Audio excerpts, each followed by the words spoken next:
What do you want in life? What's my purpose in life? Why am I here? What do I love? What am I passionate about? How many people can genuinely answer, this is my purpose in life? Very, very few people. Once you're clear with your purpose, you know what to concentrate on, and you know what to direct your finite amount of energy towards. If you're conditioned, it's because you have allowed yourself to become that. And if we've conditioned ourselves to believe certain kinds of things, and one of the things that we kind of believe and hang on to and live with is this whole idea that all of the things that happened to me in my past are what are keeping me from doing what I'd like to do today. So we hang on to these things and we fill ourselves with blame. You have some options. Here you are exploring the variety of your environment and coming into alignment with who you really are, and then allowing all of that to flow through you too. So in every moment in time, you have the option of focusing in a way that increases and enhances your alignment and your joy, which causes you to resonate with everything you put into your vortex, or something else.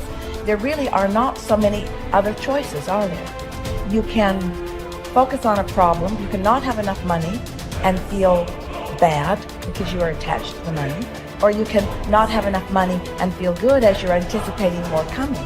But the consequence or the circumstance of the money does not need to dictate to you how you feel.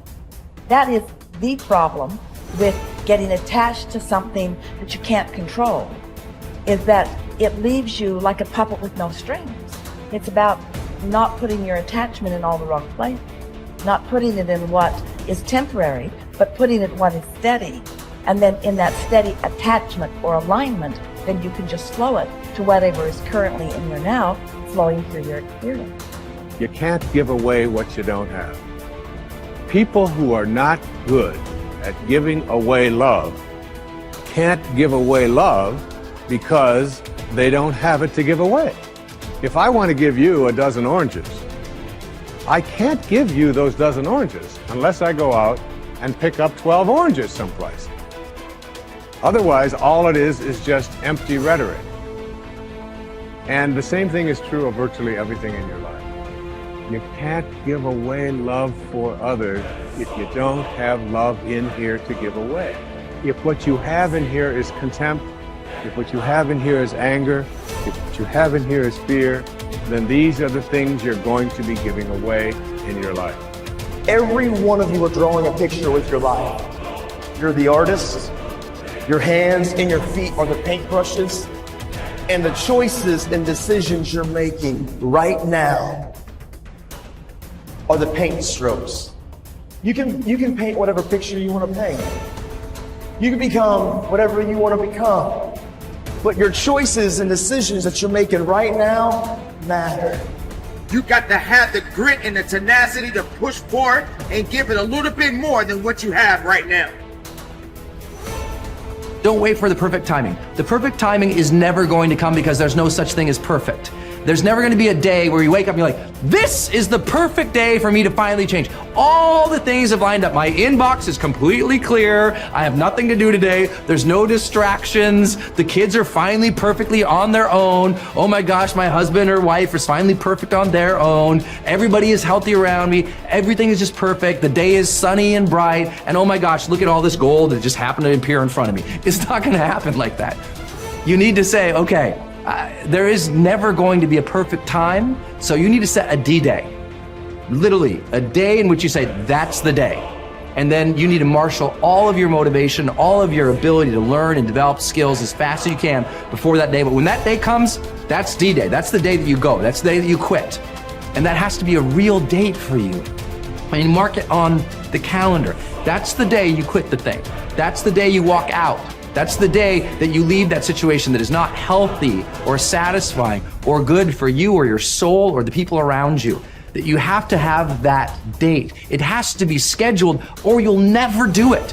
You'll just keep saying, oh, you know, one day things are gonna be, you know, the people who say one day, they end up at the end with a collection of days that were so far from perfect that they're in a state of misery now. They never landed in the land of their dreams because they were always marching in something that was miserable to them, right? At some point, The only way that life changes is that you change your course.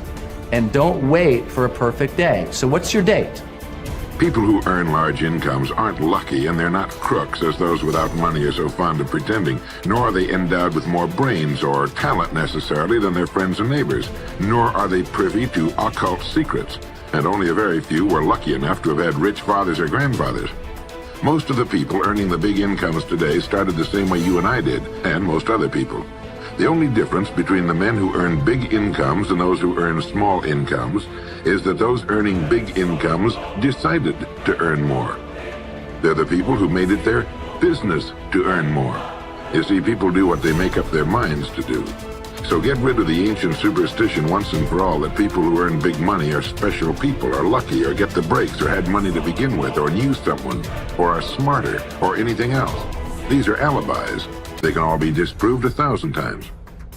The reason there are so many of these alibis around is that men who fail to make the grade financially are seldom honest enough to just admit that they really didn't try and keep trying.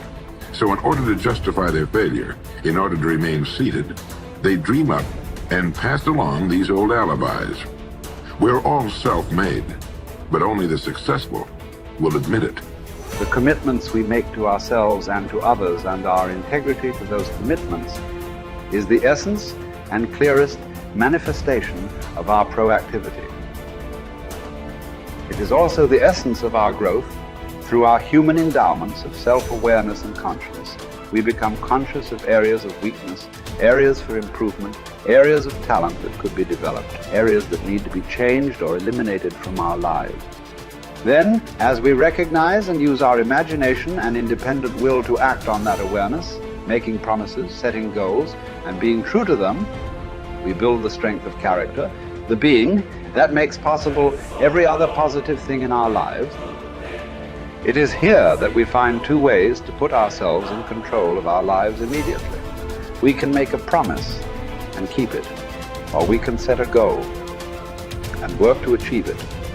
As we make and keep commitments, even small commitments, we begin to establish an inner integrity that gives us the awareness of self-control and the courage and strength to accept more of the responsibility for our own life. By making and keeping promises to ourselves and others, little by little, our honor becomes greater than our mood. The power to make and keep commitments to ourselves is the essence of developing the basic habits of effectiveness.